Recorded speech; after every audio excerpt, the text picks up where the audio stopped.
नमस्कार दोस्तों, स्वागत है आपका मेरे यूट्यूब चैनल द सीक्रेट में। और हम फिर से हाजिर हैं आपके सामने एक और सवाल लेकर के, जिसका आंसर लिखा हुआ है और जिसे बताएंगे कैसे लिखा जा सकता है। आप इसका स्क्रीनशॉट ले सकते हो और देख सकते हैं, है ना। ये क्वेश्चन है तुम्हारा, उत्तर प्रदेश के प्राचीन इतिहास के अध्ययन के लिए विभिन्न स्रोतों के महत्व की विवेचना कीजिए। ठीक है ना। तो आप देखोगे कि इसका ये इंट्रो हो जाएगा। उत्तर प्रदेश का प्राचीन इतिहास अत्यंत गौरवपूर्ण रहा है। यहाँ प्रागैतिहासिक काल से पूर्व के सभी साक्ष्य प्राप्त होने के अनेकों साहित्यिक तथा प्राकृतिक स्रोत प्राप्त होते हैं। ठीक है ना। ये इंट्रो का काम करेगा। उसके बाद उत्तर प्रदेश के प्राचीन इतिहास के अध्ययन के लिए निम्नलिखित स्रोत, तो जो स्रोत पूछा था वो स्रोत भी लिख दिए। एक स्रोत है, फिर उसका महत्व भी बताना है। ठीक है ना। तो ये प्राचीन इतिहास के स्रोत, विदेशी यात्रियों का विवरण, पुरातात्विक स्रोत, साहित्यिक स्रोत, ये आपने बता दिए कि वेद पुराण ग्रंथ हैं, बौद्ध जैन साहित्य है, व्यक्तिगत रचनाएं हैं। पुरातात्विक स्रोत में अभिलेख हैं, सिक्के हैं, प्रमुख स्मारक हैं, ये बता दिया। फिर उनका महत्व क्या है ना। तो महत्व जैसे हमने बताया कि अगर आपको सिक्के प्राप्त हो रहे हुए हैं पुरातात्विक स्रोतों में से, मैंने कहा सिक्के मिले कुषाणों के समय पर और गुप्त के समय पर, तो सिक्कों से क्या जानकारी मिलती है? आर्थिक वाणिज्यिक समृद्धि तथा साम्राज्य की विस्तृत जानकारी। ठीक है ना। स्रोतों का महत्व ऐसा कुछ होता है कि महत्व जब पूछे तो ये समझ लो कि सपोज करो कि हमारे घर में माँ है और पापा हैं, तो पापा का उस घर में महत्व क्या है, मम्मी का क्या महत्व है। मम्मी खाना बना के देती है, केयर करती है, साफ़ सफाई करती है, महत्व ही तो है उनका। और हमारे जैसा आदमी वहाँ पहुँच जाए और बेला पड़ा रहे तो कोई महत्व नहीं हमारा। महत्व है कि किसी काम की चीज़।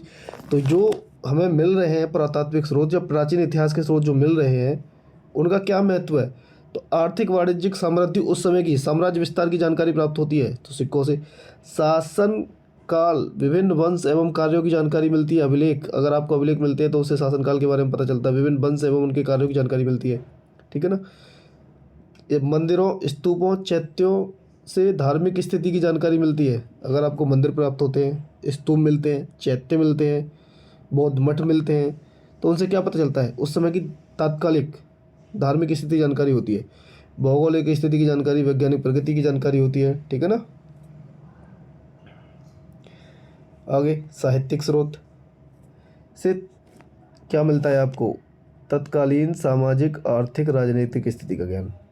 अगर आप इस समय अगर आप देखो कि वर्तमान में जी रहे हो आप 2024 में, अगर कोई राइटर बुक लिखता है, समझ करो मोदी युग चल रहा है 10 साल से, तो इस समय कैसी आइडियोलॉजी हाई पावर पे है? जब ज़्यादातर लोग किसके पक्ष में लिखेंगे? गवर्नमेंट के पक्ष में, अगर किताब लिखेंगे भी तो उसमें जो जानकारी मिलेगी क्या बताएगी? वो उस जगह की स्थिति बताएगी, सामाजिक स्थिति, आर्थिक स्थिति, राजनीतिक स्थिति का वर्णन किया जाएगा। उदाहरण के लिए ले लो, 16 महाजनपदों का वर्णन मिलता है किसमें? अंगुत्तर निकाय में। ऋग्वेद से ऋषियों के आश्रम की व्यवस्था का पता चलता है। रामायण महाभारत से उत्तर प्रदेश की तत्कालीन परिस्थिति का ज्ञान होता है। विदेशी यात्रियों का विवरण हम पढ़ते हैं, हुएनसांग हर्ष के साम्राज्य का तथा धार्मिक सिद्धांतों का वर्णन किया। अलबरूनी इब्न बतूता ने सामाजिक स्थिति का वर्णन किया था अपनी बुक में। इस तरीके से आप देखोगे व्यक्तिगत रचनाएं भी लिखी गई थी, और व्यक्तिगत रचनाओं से हमें क्या पता चलता है? उस समय की सामाजिक राजनीतिक स्थितियों को पता चलता है, जो मैं यहाँ बता रहा था साहित्यिक स्रोत। तो ये साहित्यिक स्रोत तुम्हारे ये ले लो। प्रयाग प्रशस्ति हरिसेन ने लिखी, मेघदूत काली मालविकाग्निमित्र कालिदास, मृच्छकटिकम शूद्रक, पंचतंत्र विष्णु शर्मा। ठीक है ना।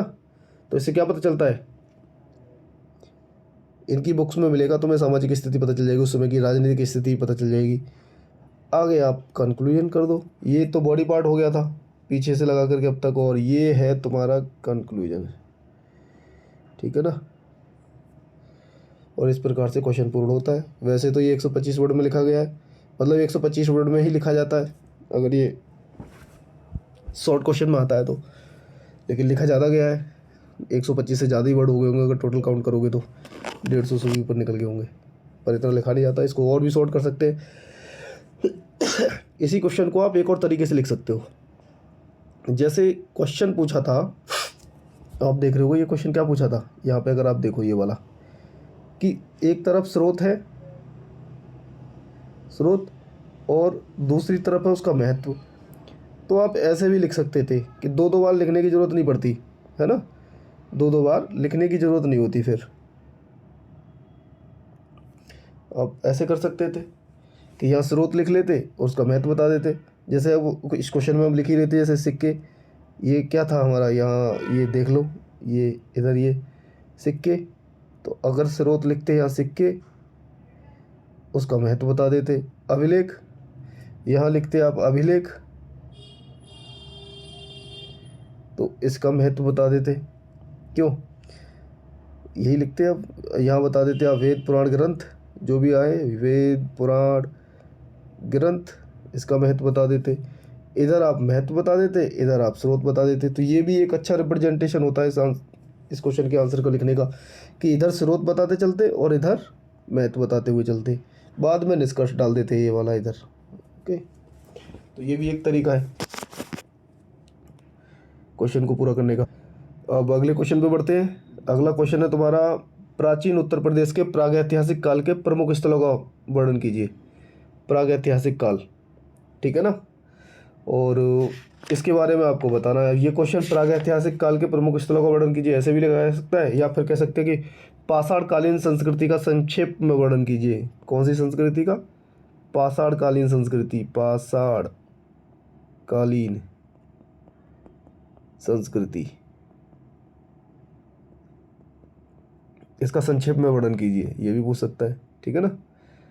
तो अब आप देखिए इसको, तो ये इंट्रो से शुरू कर दिया हमने क्वेश्चन। पुरापाषाण काल में मानव नदियों के किनारे गुफा में रहता था तथा शिकार कर भोजन संग्रह का कार्य करता था। इस युग में अनेक स्थल उत्तर प्रदेश में प्राप्त हुए। अब बताओ, इसका इंट्रो आप बेहतर लिख सकते हो तो बेहतर लिख लो, लेकिन ये इसको बता रहा है कि प्रागैतिहासिक काल के प्रमुख स्थल। अब यहाँ तुमने ये हेडिंग डाल दी। हेडिंग के लिए ब्लैक पेन का इस्तेमाल करो, थोड़ा सा और अट्रैक्टिव लगता है। देखो भैया, यूपी का मैप मुझे ज़्यादा अच्छा बनाना नहीं आता मेरे से, लेकिन फिर भी जैसा बनता है, क्योंकि रिप्रेजेंट तो करना होता है। जो स्थल पूछे हैं, प्रागैतिहासिक काल के प्रमुख स्थलों का वर्णन पूछा है, तो आप देखिए ये लाहौरादेव, संत कबीर नगर, चकिया चंदौली, कोल्डी हवा प्रयागराज, सिंगरौली सोनभद्र, लेखिया मिर्ज़ापुर, सरायनाहर दमदमा महरा ये प्रतापगढ़ में है, बेलन घाटी प्रयागराज में, ठीक है ना। और इसको भी आप देखोगे कि जिस प्रकार से ये बांटा है हमने प्रागैतिहासिक काल के प्रमुख स्थल, तो ये पुरापाषाण काल, नवपाषाण काल, मध्यपाषाण काल, इनमें से ये स्थल हैं। तो जिसमें आप देखोगे कि ये लेखिया मिर्ज़ापुर ये मध्यपाषाण काल का है। ये किसका है? मध्यपाषाण काल का। और पुरापाषाण काल बेलन घाटी वाला है, ये पुरापाषाण काल का है। तो इसको आप देख लो, इसको भी लिख सकते हो इसमें भी, अगर ये लिख सको कि यहाँ की ये लाहौरादेव किसका है, नवपाषाण काल का है, इसमें लिख सकते हो कि नवपाषाण काल का है ये, नवपाषाण काल। या तो मैप पे रिप्रेजेंट कर लो, तो वहाँ लिखने की कम जरूरत पड़ेगी, मैप पे अगर इस चीज़ को रिप्रेजेंट कर सको, ठीक है ना। आगे बढ़ते हैं। तो ये है तुम्हारा पुरापाषाण काल, स्टार्ट कर दो। तो पुरापाषाण काल में कौन कौन से स्थल मिलते हैं? बेलन घाटी मिला, तो उसके बारे में हम लिख दिया कि यहाँ पुरापाषाण काल की 3 अवस्था को देखा जाता है, जिसमें निम्नलिखित मध्यम तथा उच्च शामिल है। यहाँ अस्थि निर्मित मातृ देवी की मूर्ति, क्वार्टजाइट, औजारों की प्राप्ति, ठीक है। चकिया चंदौली लिया, सिंगरौली सोनभद्र लिया, में भी अवशेष प्राप्त होते हैं पुरापाषाण काल के, ठीक है। अब हम देखते हैं कि मध्यपाषाण काल में आ जाते हैं हम। तो मध्यपाषाण काल में क्या है? सरायनाहर प्रतापगढ़, हमने वहाँ दिखाई दिया था, ये रिप्रेजेंट कर दिया था स्थल, इसके बारे में लिख दियो। लघु पाषाण उपकरण, अस्थायी निवास मिलता है, 15 समाधान मिले, 8 गढ़ चूलों की मिली, युद्ध व भ्राय आक्रमण के साक्ष्य मिलते हैं, स्थायी झोपड़ी बनाकर रहने के भी साक्ष्य प्राप्त होते हैं, ठीक है। आगे देखो, फिर दमदमा 41 समाधान, 5 युगल समाधियों की प्राप्ति हुई। लेखिया मिर्ज़ापुर ये मध्यपाषाण काल के स्थल थे। आगे 17 मानव का कंकाल की प्राप्ति, चौपानी मांडो प्रयागराज से भी मानव बस्तियों के साक्ष्य मिलते हैं, ठीक है। आगे आप देखो नवपाषाण काल, इसे अन्न उत्पादक संस्कृति भी कहा जाता है। प्रमुख स्थलों में बेलन नदी के तट पर कोल्डी हवा, महेगढ़ा और पंचो, और लाहौरादेव, संत कबीर नगर, कोल्डी हवा से धान की खेती के साक्ष्य, और लाहौरादेव से प्राचीनतम कृषि के साक्ष्य प्राप्त होते हैं, है ना। ये आपने उनके बारे में इंपॉर्टेंट फैक्ट लिख दिए।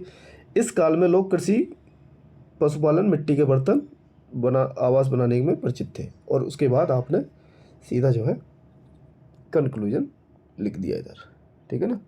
ये आपका निष्कर्ष हो जाएगा, ये वाला है? ये निष्कर्ष हो गया क्वेश्चन कंप्लीट, ठीक है ना। तो वैसे 10 क्वेश्चन आते हैं शॉर्ट, ये शॉर्ट क्वेश्चन रहते हैं, 10 लॉन्ग क्वेश्चन रहते हैं, 10 लॉन्ग क्वेश्चन रहते हैं। ये तुम्हें 125 शब्दों में लिखने होते हैं और ये तुम्हें लिखने होते हैं 200 शब्दों में, है ना। जैसे ये 10 और ये 10, तो टोटल तुम्हें 3250 सब 3 घंटे में, 3 घंटे में समझे कंप्लीट करने होते हैं।